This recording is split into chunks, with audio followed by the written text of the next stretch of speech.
একদিন আবু হুরায়রা রাদিয়াল্লাহু তাআলা আনহুকে ডাকলেন।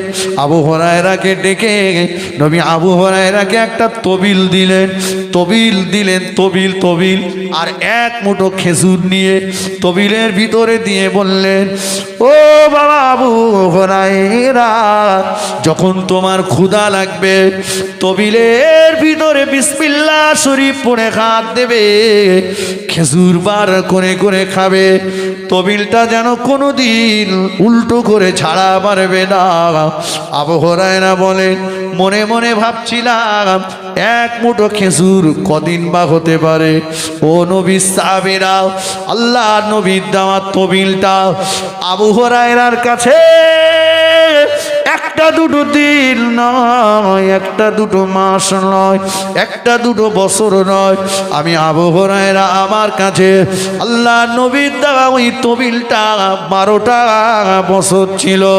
12টা বছরের ভিতরে যখনই আমার ক্ষুধা লেগেছে হাত দিয়েছি, খেজুর খেয়েছি। 12টা বছরের ভিতরে কোনো দিন তবিলের খেজুর কম হতে দেখিনি। জোরে হবে না?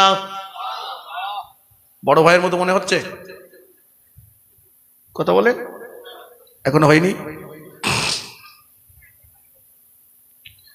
ও মায়েরা, আল্লাহ নবী বেটি ফাতেমার বাড়িতে গেলেন।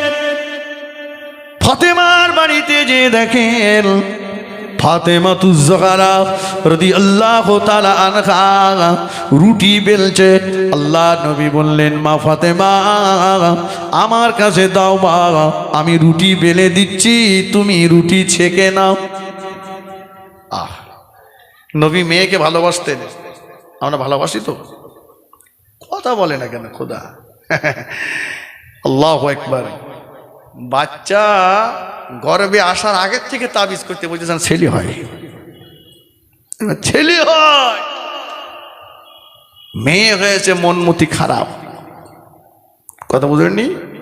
হ্যাঁ, গিন্নির উপরে অত্যাচার চলছে, শ্বশুর শাশুড়ি ননদ সবাই মিলে, ছেলে হয়নি বলে। আল্লাহ রসুল বললেন, ইন্নী উহিব্বুস সালাসা, আমি 3টে জিনিস পছন্দ করি, ভালোবাসি। আত্তিবা, খুশবু আতর ভালোবাসি। আর নিসাগা, নারী জাতকে ভালোবাসি। কুররাতু আইনি আস-সালাত, আমার চোখের শান্তি হলো নামাজ। জোরে বলুন, জোরে বলেন। নবী বললেন, সাহাবীরা, কন্যার পিতাদের মেয়ের বাপেদেরকে নিচু নজরে দেখো।